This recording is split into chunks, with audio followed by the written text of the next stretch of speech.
Hey guys, Civickid96 here, back with another sneaker review.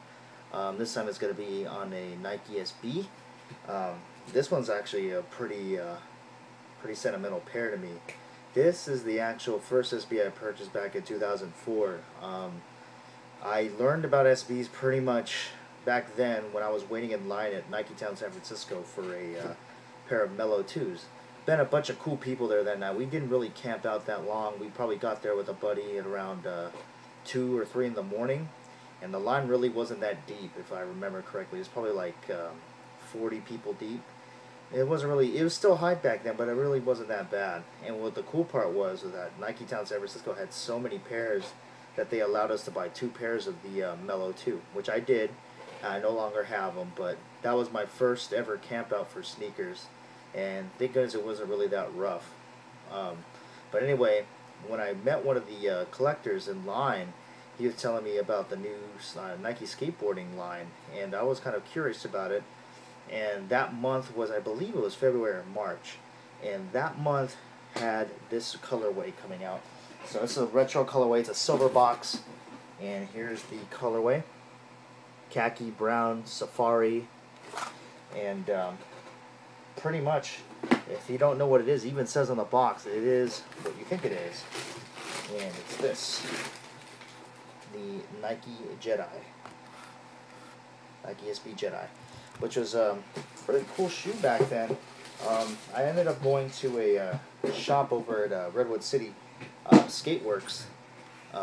Remember listening to Rob and everybody that used to run the shop. I don't think the shop exists anymore. And they had a shop over at the Great Mall in Milpitas, but I think they only have their Santa Cruz shop now. My times have changed. But yeah, mine are still, these are 10.5.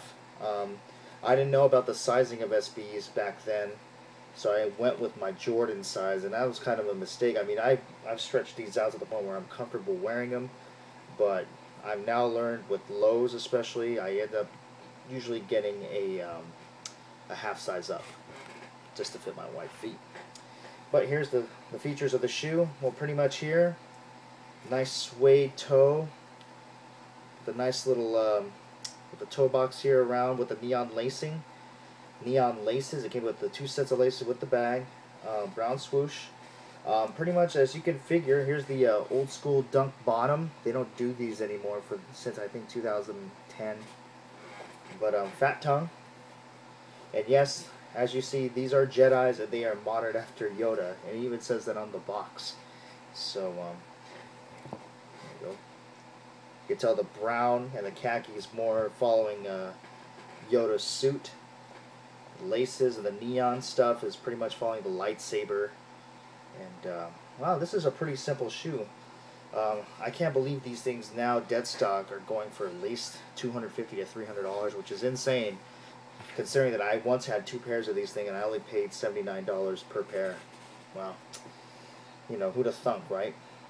But, you know, like I said, nice leather, not suede, but nice leather toe, you know, pebbled leather, you know, out toe there, little mid, you know, same material in the mid of the shoe. The swoosh is nice and stitched, brown midsole. But yeah, pretty simple colorway, pretty cool theme. That's what a lot of people miss about Nike SB nowadays, but they actually are doing a lot of good stuff now. So, you know, these are the SBs that started it all for me. I don't think I could ever part with these, even though if I do, I'll probably put a label them for a deal. But these are still pretty wearable, still after good almost 8 years. But just to remind you, if you ever try to buy a pair of these, make sure that the label is on the left side. There were a lot of fakes of SBs made back then. But just to be informative, here are the tan laces in the bag. But anyway, this is like I said, a significant shoe because it started it all for me. I used to have a lot of the first and second series SBs. Those were really good stuff. We were talking orange box. I still have my Supas and my Forbes, which is in another video. You can probably check out if you check out my channel. But I'm glad to do that classic review. Great shoe. if Nike ever decides to retro SBs, I won't be after those if they ever do those, but I'm definitely after some first series stuff. I definitely miss my my Supremes and my chocolates and whatnot. So anyway, thanks for watching this review. If you have any comments, please leave comments in the comment box. Like the video, dislike the video, do whatever you want. But glad to leave a comment and just let me know how I'm doing. If you want to follow me on Twitter, Civickid96. If you want to email me, contact me, Civickid96@gmail.com. Thanks for watching, and we'll see you again.